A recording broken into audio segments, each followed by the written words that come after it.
Hello and welcome to another edition of Phishing for Answers. Today I've got Pieter VanIperen with me. He is the CISO over at Own Company, and I'm really excited to learn a little bit more about him and his background. So let's jump in. Pieter, tell us a little bit about yourself. Sure. I am someone who started to code when I was very young, probably about 10 or 12, quite seriously. Started working young, had a weird left turn into psychology and some other elements, which I think is part of why I'm so passionate about what we're talking about today. And then from there, went to, I'm a recovering engineer who went over to the security side and have been at a number of large companies, consulted with government agencies, law enforcement, and now I'm the CISO at Own. Okay, so same. I started teaching myself to code back when I was really young. So tell me that story. Let's start back when you first started learning to code. What motivated you? What did you actually play or practice on? Just there must be some fun stories there. Yeah, so okay, the first real foray into coding, I was very young. My uncle loved to give us gadgets and technology for gifts. He got us, I'll date myself here, it was a Tandy back from when Radio Shack made computers. That's a whole story. Back from when Radio Shack was a thing. And there was a game on it that my sister liked to play that had spiders in it. And I was not a fan of spiders when I was young. And someone told me that that you could create and change programs on a computer. So I went on a journey probably when I was about 6 or 7 to try to remove the spiders from the game, which I failed at miserably. But that's when I started to realize I could do other little things. And then I got my hands on an Apple IIe and I got into logo writer. I was not making logos. I started designing cartoons through code and active animations. And then from there, my sister's quite a few years older than me, was taking classes in Pascal. And I saw the books and I started reading them. And I managed to get my hands on a copy of Pascal. And that was my first real language. And then from there I just started learning more languages and building little projects, and then got really into what I could do from there, and had a friend I was trying to build a game with, and then the web was coming and becoming more and more of a thing, and got into the web and figuring out how to apply kind of C-based languages throughout the web, and that was my origin story. Yeah. That's very cool. I know for me, it was the web that inspired me in the first place. Not that I hadn't been on computers, and I was always very technologically savvy, right? I guess some of us have it naturally and others don't. But I was always very technically savvy. And I remember in DOS writing a menu system for my parents so that I didn't have to help them find everything every time. But for me, I really got into it when I saw the internet for the first time, and I was like, man, I want to know how this works. And I was very entrepreneurial, so I immediately wanted to open up a store on the internet, and I tried to, failed miserably myself in that venture, but I always like those, true nerd stories where. Yeah, I don't know about you, but I spent my lunches in the library on the computer. There were quite a few computer clubs and lunches in the library and sharing floppy disks and things that other kids were not quite into. It's funny how I think that sensibility does lend itself to that entrepreneurial mindset. I think when you look at it as something where you can create and you can do something for others, I think it's very natural to kind of take on that entrepreneurial mindset at a young age. I know that was definitely the case for me. So you said you took this left turn into psychology. How did that happen? I when I was in the end of high school, I started taking some courses that were AP courses. I got into psych course. I had a phenomenal teacher, absolutely loved psych. Really loved, it's been a long part of my life, understanding how machines work. My dad was an engineer that also I'm sure contributed to part of this. And then to me, it was like I came from a family of engineers and kind of like doctors, and then my mom was a social worker, and I kind of had this like kind of mixed view of like, really for me, I wanted to understand how things work, right? And I was like, I'd spent a lot of time understanding how machines work. I spent a lot of time with family members who were doctors, and I thought, oh, maybe I'll be a doctor instead, and I'll do that. And then there was kind of this happy medium of like, well, I can understand how people think and how they make decisions and what they want and what they're passionate about, and that can apply anywhere. And that's kind of how I took this left turn, right? And so ironically, I have a degree in organizational psychology, and I did not get a degree in CS. I'll be the confessor here, because I had been doing it at that point. I was already coding professionally when I was 16, 17. And so I thought, I have jobs. I'm consulting with companies. I don't need a degree in this. And yeah, so I pursued a degree in psychology, and I'll tell you, it's been helpful every day of my career in technology. And I think it is, I cannot understate how much the industry doesn't give enough credit to the importance of psychology and everything from product development to how we use and understand and build technology, how bugs develop, why security flaws exist, how people are hacked. When I teach about hacking, the number one thing I teach is about hacking people.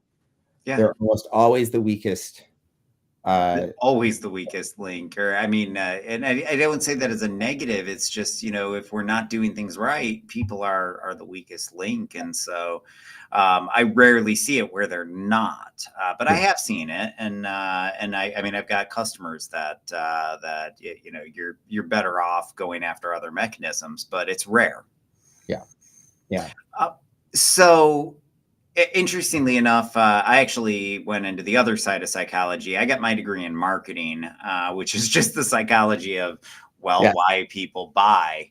But I do agree that we don't put enough emphasis as an industry in psychology. I like to say, we take our worst communicators and we put them in charge of our biggest communications problem, and then we wonder why we fail. And I really do think that, if we had more people with that psychology background, all of our training efforts would be much, much more effective.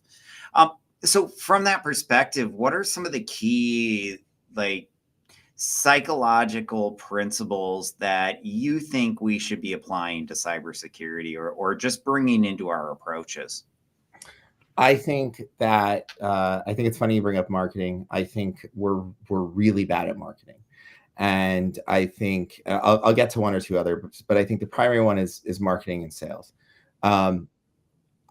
Maybe it's controversial to say, but I'll say it here on the podcast. So, cyber is a marketing and sales job, right? You are convincing people to do something that to them, they're not waking up in the morning thinking they are desire to do it, right? And there's two ways to get people to do things. You can make them want to do it, or you can force them to do it. And if you want people to continue doing something, you better pick the want route, because the force route doesn't really work. And if anyone's ever dealt with a teenager, they might have experienced that. And so I really think that's one of the biggest things that we miss, right? We often don't really let people in on the value. We don't let people in on the secret or the reason why we're asking them to do things. And we really don't give them any kudos or credit or accomplishment for helping. We say things that are kind of blasé, like, oh, security is everyone's responsibility. Okay, well, but not everyone's getting credit for keeping the company secure. I'm not saying that, to be clear, cyber can be a very thankless job. So I'm not saying we're getting all the credit either, but again, the point is like giving someone we forced you to take this annual security awareness training, and now we won't continue to email and nag you about it. It's not really incentivizing them to help keep the company secure. Yeah, that's not a carrot. No, that is definitively a version of a stick, and it is the most frequent device that people encounter. And I'm really a big believer in the carrot. And the truth is, the same weakness that most people have, which helps them get hacked, which is their want to help, right? That's really what is taken advantage of most of the time, is something that we as cyber professionals can hack into and actually have real people really interested, really wanting to help. And that requires a level of education and understanding of what's actually going on in the world and how they can actually make a difference in the world. And that's not usually what's delivered in a security awareness training. You said a couple things there. One of them was that they have to understand the why. And this is a common theme that comes up on the show often, is that we've got to start with why, to use the more popular colloquialism. And I agree. I think that when people understand that this isn't just about your work, or some big evil corporation or whatever. This is about protecting your paycheck. This is about giving you the tools you need to help prevent your grandmother or your mother or your father from falling victim to these things. This is about making sure you can get your mortgage. This is about making sure that your identity isn't stolen, and that when you go to get that car loan, that it doesn't get declined. And I think when people understand that, they're so much more likely to get involved. And the other thing that you said that I found really key is that we tell them when they do bad things, but so often we don't tell them when they do good things. And we're not praising them. And the part that I like to use an example there is, what happens when somebody reports a phish? So often they're lucky if they get a thank you, let alone praise to say, hey, great job. That was a real phish targeting our organization. And I think it's little things like that we can use as an opportunity to praise them every single time they do anything right.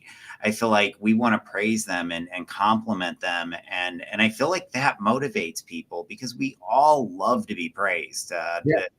100%. We have to feel like we accomplished something, and we have to get there has to be some sort of reward system for it. And exactly your point, I've seen in several organizations where it's, well, how could you have not reported the phish? And it's like, right, like, why aren't you an expert in detecting phishing emails? Person who does accounting all day, right? Like, and the expectation is kind of set all backwards.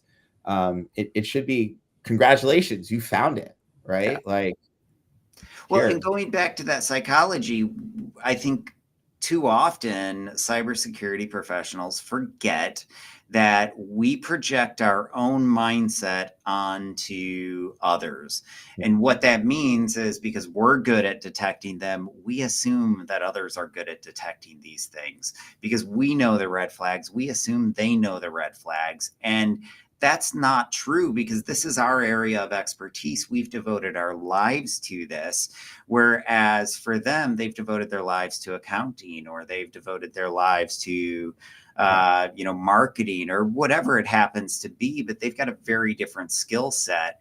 And that, that variety is what makes the business a great, amazing thing.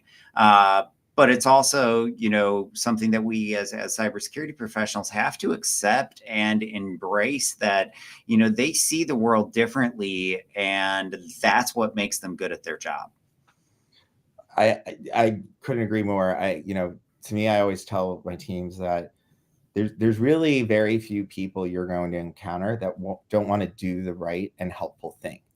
It's just a matter of whether they understand what that thing is and why they're doing it.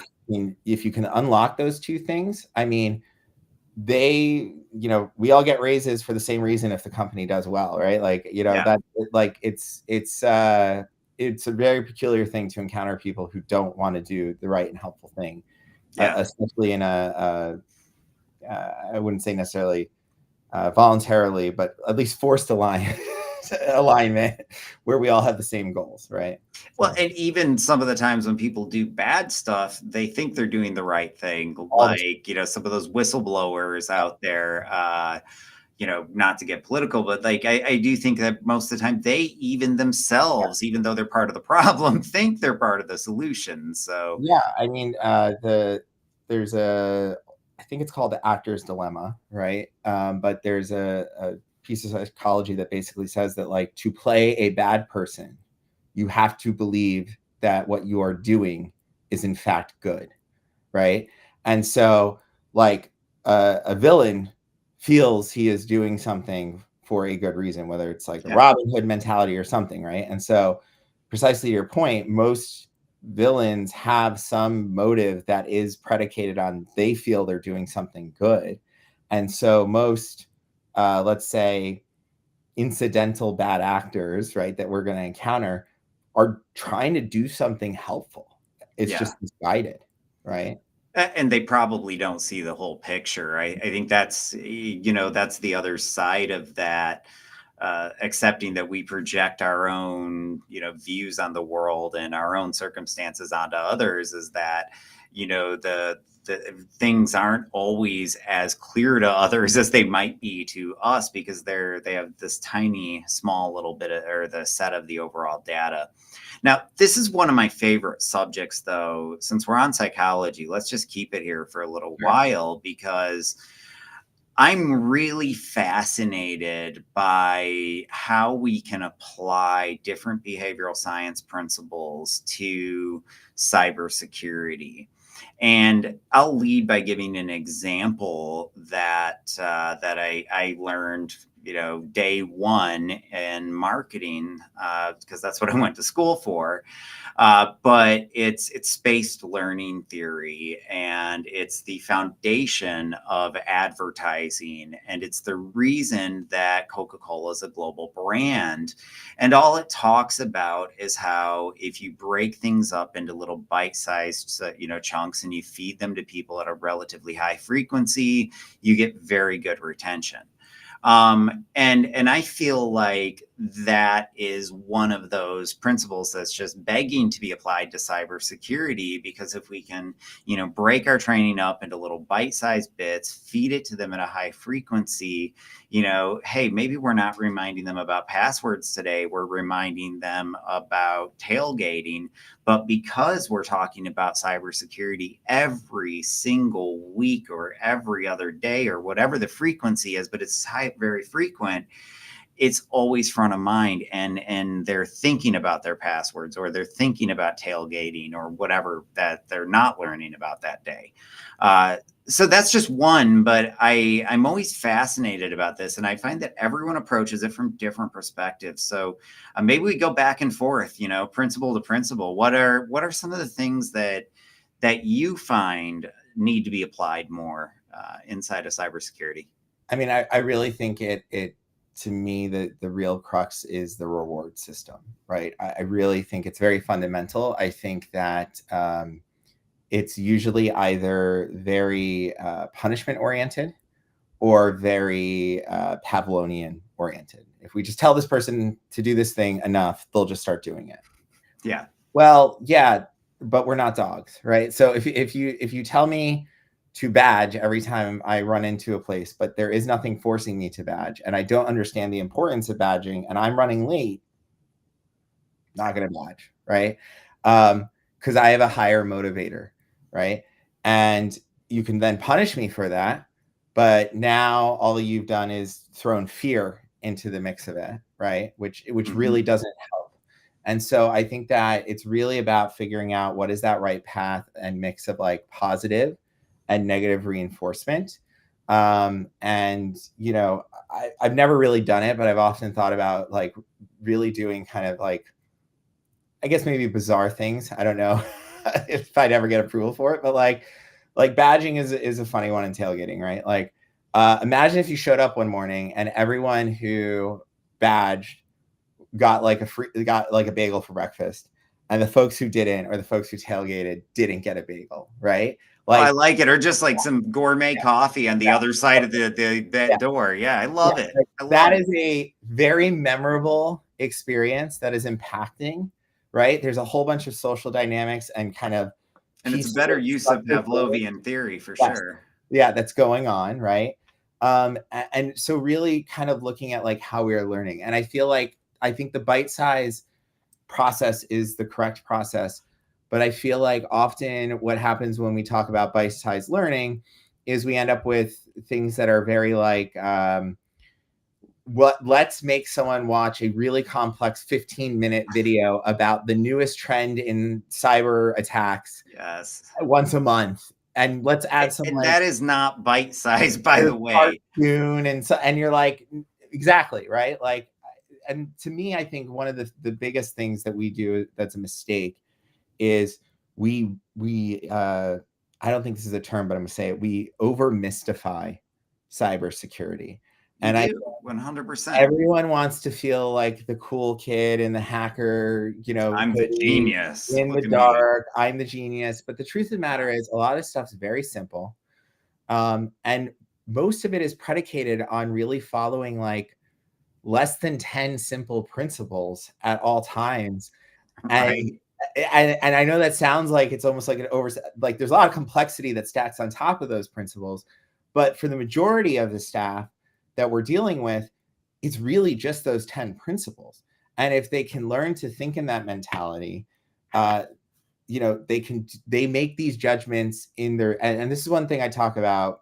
Sorry, I'm going on a little tangent here, No, but no, go for it. That's the whole point of this when show here. I teach secure coding for coders at a variety of different places, and at one place where I teach, any of the places where I teach it, I will do an exercise where I have students basically raise their hand and close their eyes, and I'll describe a scenario where I basically go through, like, it starts out where it's like you have a new home, you're living on a new street. One day you see like a white van idling in front of your house, and it's basically like, put your hand down when you feel uncomfortable. And they're supposed to just be visualizing it, right? And it's literally, I just say like white van idling, which could be the most innocent thing in the world. And like hands are down, right? And then I'm like, you see someone like taking photos and like hands are down. Like you see someone going towards your house, hands are down. You see someone walking out of your driveway, hands like, and it's like, and it escalates to the point where it's like stuff's moving around in your house, and like you think you saw someone in your bedroom at night. And there's occasionally like one kind of person who's just, I'm gonna hang in until like, whatever, right? But Nothing scares me. yeah, I'm yeah, tough. yeah. But like the reality is, we live these types of principles all day, every day. We don't translate that kind of principle-based learning to what we tell people in cyber, right? And so if we can break it down to the basic principles, and to your point, give them reminders of those principles on a regular basis, both positive and negative reinforcement, then really what we can do is give them instincts, right? Yes. And at the end of the day, that's actually what training is meant to develop, right? If you have to think, then you haven't been trained. I couldn't agree more. I like to use the military analogy. Yeah.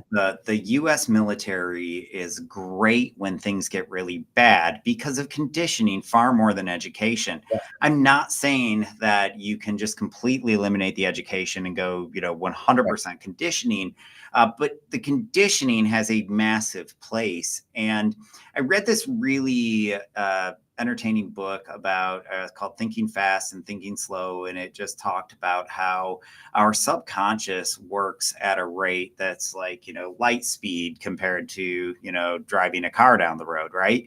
And because of that, it got me thinking about how our brain, our subconscious, is truly designed to alert on any threat, and that includes cyber attacks. Like we have a part of our body already built to help us identify these things. And I think that one of the things that we can do as cyber practitioners is encourage people to trust their gut. And then I think that from the, behavioral science perspective, we can use those simulations to plant those human virus definitions, if you will. And there's this behavioral science principle called identical elements theory. Mhm. And it talks about how when I learn about something really well, I'm going to see it everywhere. Yep. And people see that in their lives all the time, like when they buy a new car.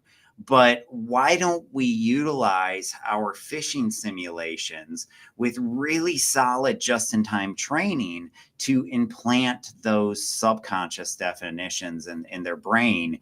And I feel like that's what you're talking about right there, is that's what it has to be, is that subconscious. And I think part of that is building their confidence, because if they don't have confidence, they're never going to trust their gut.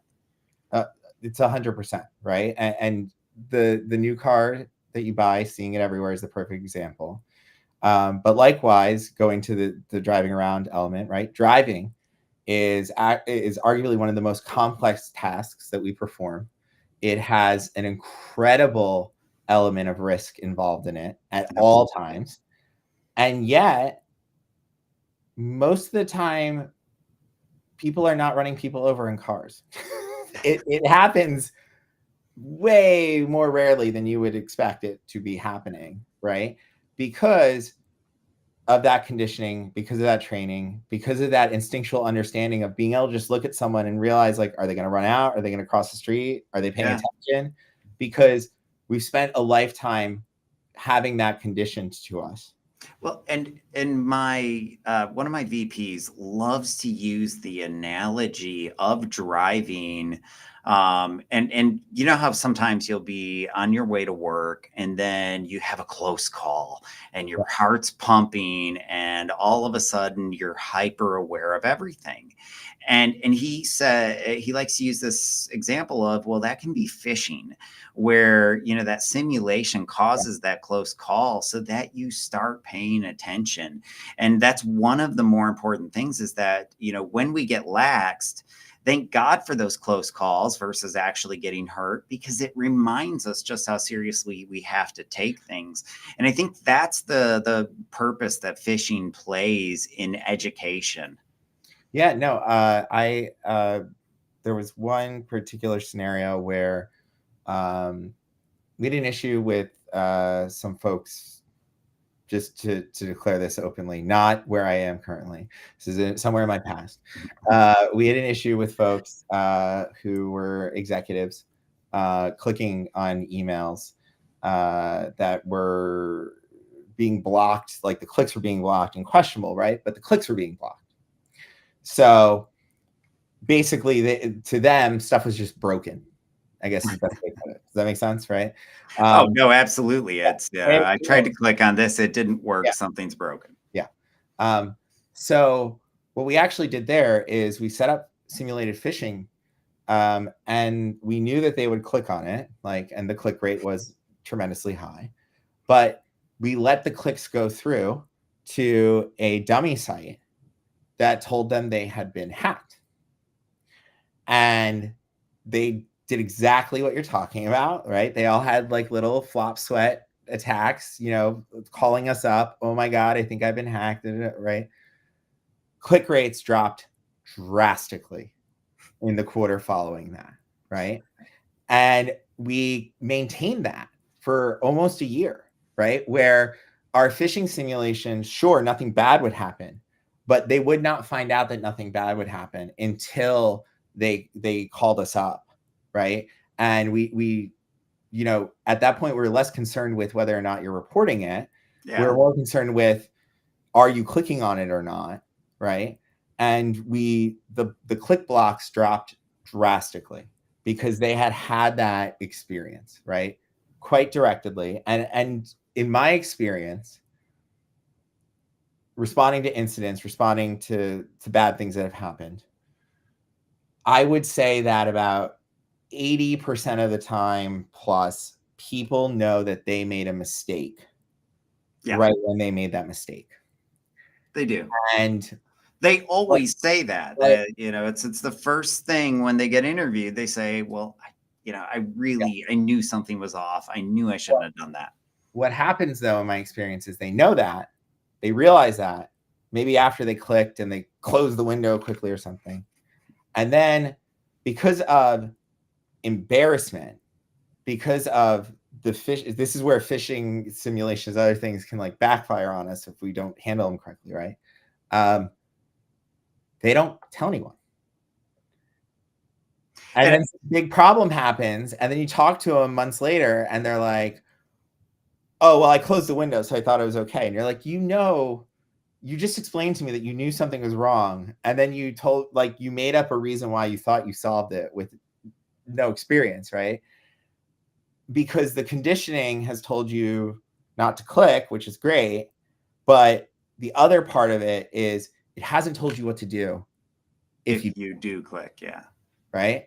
And what I always remember that experience with those executives, because it very much told them what to do, because we made it seem fairly catastrophic for like the 20 minutes they were suffering, right? So like they didn't really have a choice but to call us. Right? No, that actually reminds me of the early days before we were even called Fish Firewall, back when we did a lot of consulting, and we were just, you know, I think a lot younger and a lot dumber. And one of we've got this, like, we call it the barrel of bad ideas. And you know, there's a bunch of features and a bunch of technology that we've developed over the years that has gone into that barrel of bad ideas. My favorite bit of technology in there was fake ransomware. We called it scareware. Ooh. And the idea was that we were going to deploy this. So whenever somebody would click, like, or run the ransomware, like, there were different modes. Like, the very first time they did it, it had 13 different pop-ups that would say things like, "You just downloaded an application from a website you've never heard of before," and they'd have to click "I understand," and they would have to click "I understand" 13 times while it, like, just went through just how big of an issue this was. That the second time they would run this scareware, it would show them that it was encrypting their entire hard drive. So it would, like, look at their drives and their network drives and pull a file listing and then just show it like fake. It wasn't real, but that it was encrypting them. I still love it. I still you know, dream of a day when I could have used that. But no, I mean, it's I, I couldn't help but think about that. But I'm reminded, you know, on a more serious note, going back to one of the first things you said, and that is, you know, how people have to feel safe to in that environment, or they're not going to report, they're not going to tell us about the mistakes that they've made. And I think that just goes back to, you know, how critical it is to understand that psychology. And it's not just the psychology around how decisions are made, or the, you know, how fear drives decision making, and maybe they won't tell you about that mistake. But I think it's, you know, it's also understanding the cognitive biases that lead people to click in the first place, so that you can educate them about them. And there's just, I mean, there's so many different dynamics in there. I absolutely love this subject. Honestly, we could spend the whole time on it. You got any other principles you want to fire my way?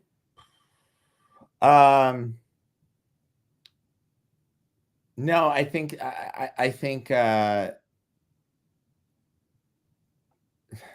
no, I think it's a mix of maybe, well, kind of altruism mixed with business is really what I would say. I think one of the things that many cybersecurity teams fail to do is make their audience, and I say audience because again, it's kind of a sales marketing job, right? Truly understand that we're here to help, and that we're part of the business too. So your goals are our goals. We are here to help you achieve your goals, right? And I think that we spend a lot of time in a lot of cybersecurity practices, there's a lot of time spent on telling people things they can't do instead of helping them understand how to do the things they need to do and do it in the most efficient and secure ways. And I think that really flipping that altruistic instinct, I actually tell my teams often, the first time you meet someone, you should not be asking them for something. If you are asking them for something, you have turned this into a transactional relationship. You're I not, like that. you're not a business colleague. You're essentially like, the cop giving them a parking ticket, right? Yeah. You Well, are a I think task for them to eliminate from their list. You are not a person who is there who can help them. I really like that, and I agree that that often we're approaching cybersecurity wrong, and I think that there's maybe a misunderstanding, particularly with I don't want to call here because some of these are very senior cybersecurity people, but maybe people that can be very senior but haven't had as many years in the industry would be a good way to articulate it. But the problem I see is that they look at themselves as, or they look at their job as managing risk and or mitigating risk, even as more dangerous when they look at it like that. And the reality is that's not our job in cybersecurity. Our job is to communicate risk first and foremost, and then to help make that risk acceptable. So if you have something you have to do, then I don't want to get in your way. I just want to help you do that more securely. But that's not the message that the other departments get from us too often. No, and I think it's, the other thing I say to my teams is, I get it. Security is very important, but if there's no business, there's nothing to secure. So if you're standing in the way of taking a risk that the business has to take to do business, then you're not doing your job. Figure out a way to let them take that risk and make it less risky, right? That's your job. Yeah. So yeah, I couldn't agree more. And I think there's also this sub element here of we need more diversity inside of cybersecurity. Too often, it's that same old, maybe not old, but that same personality type, predominantly white, predominantly male, predominantly introverted. And what that leads to is, just the introvert versus extrovert thing alone. We need more extroverts inside of cybersecurity so they can go build relationships with these other departments. And what happens is when you build those relationships, you learn about risk that you wouldn't have learned about otherwise, and you're able to help mitigate that risk. But when you sit back in your cybersecurity department or your war room, you're not talking with people and you're not learning about the actual risks that they face in their job. Yeah, no, and I think one of the things I always talk about is tools can alert me to things, but alerts without context are just noise. There is no signal. Yeah.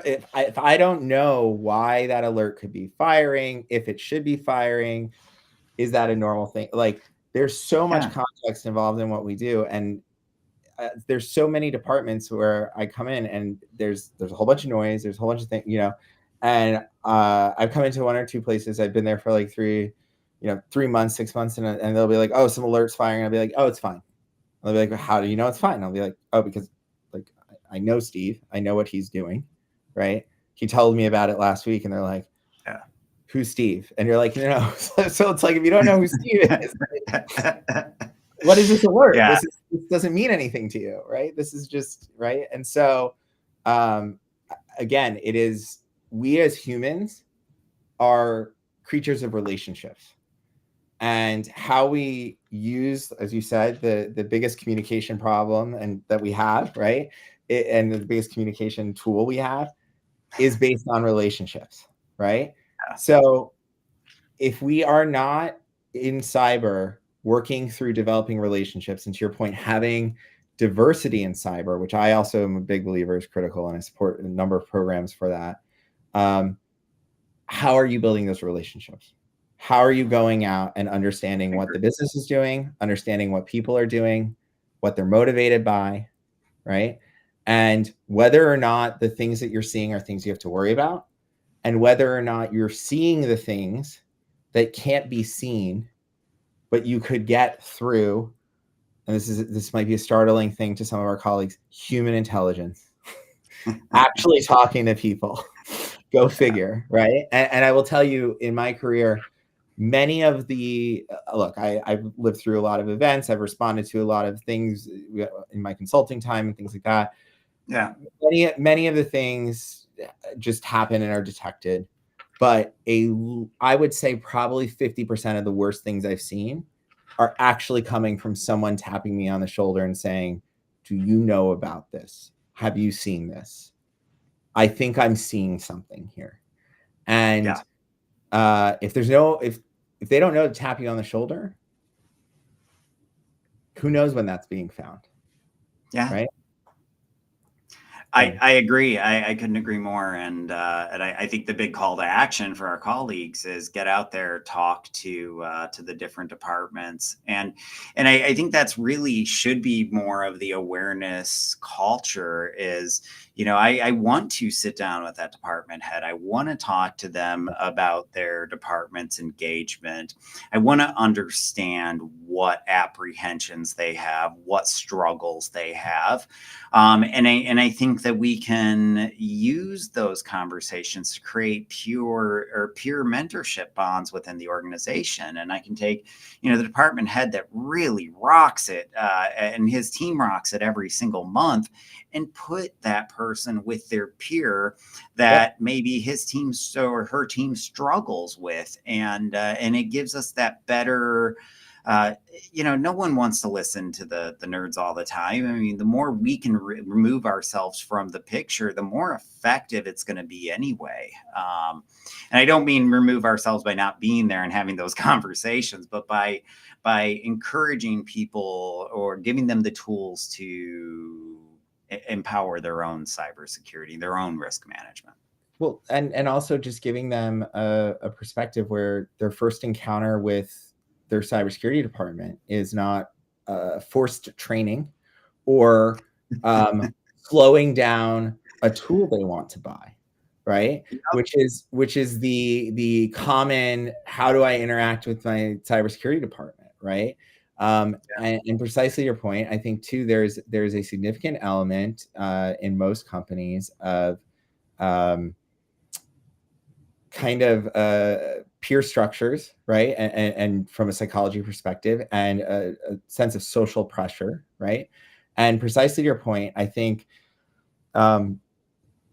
when you take the kind of paradigm and flip it so that you become someone who is helpful and someone who understands the business and is an ally to what others are trying to achieve, they will become an ally to what you are trying to achieve, right?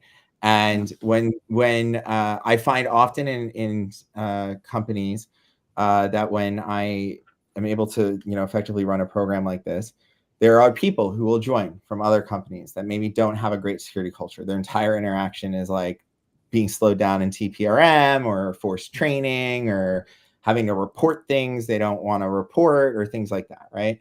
And I often find that when we do this successfully, my staff are not the people converting those folks, right? It's the people coming in and they're talking to their peers, and their peers are like, no, security. Like, if you need to figure out how to do this thing, just go talk to security. They'll figure it out for you. They'll work with, and it's immediately the relationship is changing, and we haven't done anything at that point to change it, right? It's just the downstream social effects of that. No, and I like what you mentioned, and I can't believe I've never really thought about it, but you're right. So often people's very first experience with cybersecurity teams is, hey, you didn't do your training. And you're right. That's not a good first impression. And speaking of training, what do you think? I know when people make mistakes that, yes, it's important to get that remedial training. But I'm a really big fan of that just-in-time training. Uh, I really don't like the whole concept of you failed a phishing simulation, so now you have to go do this remedial training, because I feel like we're punishing, and B, we're using the very training we want them to pay attention to as a form of punishment. And I don't know, maybe it's just the rebellious teenager in me, but the rebellious teenager in me says, F you, I'm not listening. And I wonder how many people are like that and sort of have that same approach. They may go through the motions, but are they learning anything? I will say, I think I'm a big believer in a weird way of, if you can't beat them, join them. And what I mean by that, I say that so maybe this is memorable. I was able to do this once, and I want to do this more in my career, and maybe we'll do it this year at Own. But one successful thing I did with phishing remediation was I had the people come in and help us write phishing simulations. So I had them come in and actually try to help design the next phishing simulation we did in a group. And they left there with a completely different understanding after, like, I think it was like 2 hours we were in there, of how phishing works, why it's happening, what would go detected, what wouldn't, what they should look for, right? And I mean, it was a small group, but never remediated again, right? I like it. And I think it's one of those things where it's like, again, just there's a difference between, I'm a big believer in the kind of pedagogical steps of, like, see one, do one, teach one, right? And I really think that often in cyber, we just go, see one. Oh, okay. You solved it, right? Everyone's gonna do it right now. Like, imagine if you went to an ER and you had a broken arm, and the doctor is like, all right, I'm gonna set your arm, and you're like, have you ever done this before? And they're like, no, but I've seen someone do it. And you're like, wait, what? Like, or no, that's med school. Hey, look, I just removed the bullet. You're ready. Go. right? You Like, watched me once. You must be ready to do it now. right? And I think that, in settings like that, there's someone in the room, even when that does come up in like an education setting, who, like, can be like, oh, wait, you're doing that wrong, right? Yeah. There's no one looking over their shoulder. There's no one taking them through it. There's no one, there's often not like an example in much of the phishing training we do. So we do the simulations, but that's disconnected from the training, right? So we do training, and then, like, a couple months later, because that's what happens in the real world. Yes, but they're in a learning paradigm right now, right? So, like, the real world doesn't necessarily help us. And then at no point do we ask them to teach it or otherwise engage with it from any other angle except this one angle, right? And so people learn in different ways. And so you're taking away a whole tool set of learning by really just saying, like, okay, if we do the thing that didn't work the first time, but we do it 3 more times, it's going to work now. Yeah. Yes, right. There's been a lot of academic studies on exactly this. So one of my favorite customers became a customer because he did his PhD dissertation on security awareness training and whether or not it actually had any impact on phishing risk reduction. So he runs the phishing simulation, does the typical 1 hour training session, runs another phishing or series of phishing simulations. More people clicked the second time after the training than they did the first time. And there's been a lot of others that have found that traditional training has zero impact and zero measurable improvement on the organization. And as a result of that, ended up finding us and, thought he was going to school me, and he's, and ends up actually signing up and becoming a customer. But there's a lot of studies that question whether or not that training works. And I think that we've got to start in cybersecurity as a whole, applying all of our investments, all of our initiatives to some core KPIs like, are we reducing the number of incidents? Are we reducing our time to detection? Are we reducing our time to resolution? Because I think that a lot of vendors want to get you distracted on all of these, leading metrics, but that's all they are, is leading metrics. And any investment that you're making should be able to have some sort of impact on one of those. But that brings me, what are your favorite metrics, both leading metrics and the others? Because leading metrics are important. They're just, they have to have an impact on some other element. For me, look, there's basic core metrics, but I think that a lot of people over rotate on those metrics, right? I think that reduction in incidents is always an interesting one to me. I'm like, okay, what does reduction in incidents actually come down to, right? Most incidents in most companies are non-malicious. They are people like you and me, as we've talked about in most of this conversation, trying to help each other, trying to do the right things, whether it's in phishing, clicking on an email to fix the invoice that doesn't get paid, or whether it's, I'm going to give you access to that data so you can do this chart and forget to remove it, or, I'm going to run this migration real quick for you. Whoops, I deleted half the database, right? Like it's trying to do things that are helpful, right? Yeah. And it's rarely malicious, right? And so to me, I always look at some of these metrics like, reduction in incidents, right? And to me, it's like, what is the source of the metric? So if we want to reduce incidents, does that actually mean that we want to, and this is where things tend to get dicey, slow down releasing so that we actually run more tests? So is it actually that we want to reduce incidents, or is it that we want to be more careful in the actions that we take as a company, right? And I'll often get back, no, we just want to reduce incidents. Okay, but why, right? Like what is the outcome and impact? Well, we're safer that way.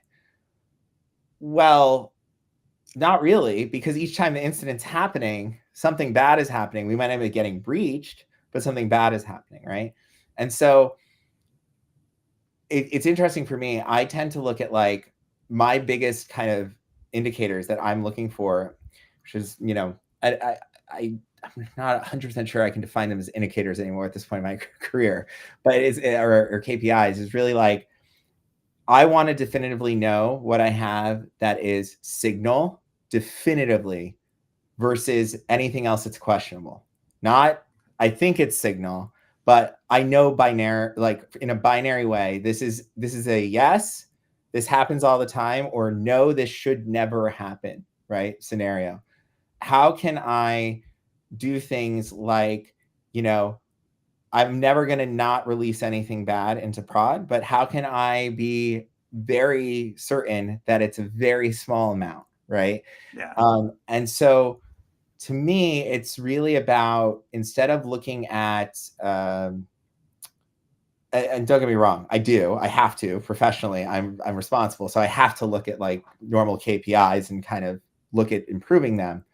But to me, it's always kind of a dichotomy of like looking at the day-to-day KPIs and improving on those and seeing where they're leading indicators. And then how do we essentially remove the need for that KPI altogether on the other side?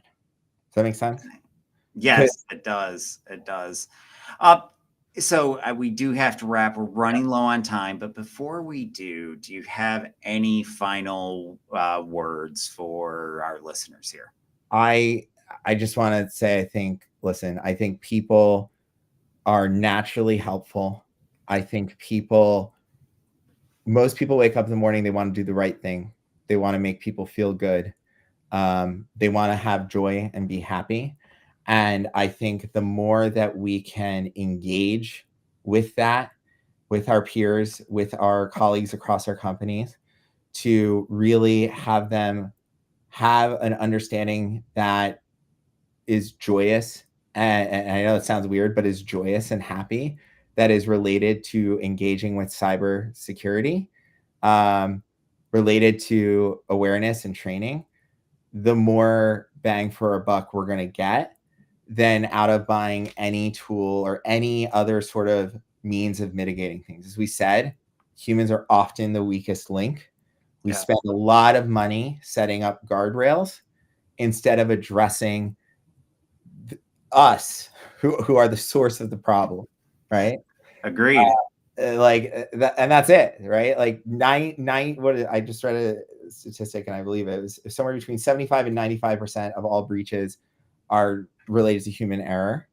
I'd put it at 100 because even those technical ones have a developer who wrote bad code. Exactly, right? Like there's something, someone didn't patch, someone messed up somewhere, and we're never going to all be perfect, but we can make it so much harder for all of these scammers and adversaries and other folks that we deal with on a daily basis, and for ourselves in our own companies, dealing with the quote unquote incidental insiders and all these incidents we deal with, which are almost always from inside, right? Yeah. And non-malicious. If we really just focus on how we can improve how people do their jobs and how people take care in what they do. Yeah. I think that would be where I'd leave it. I like it.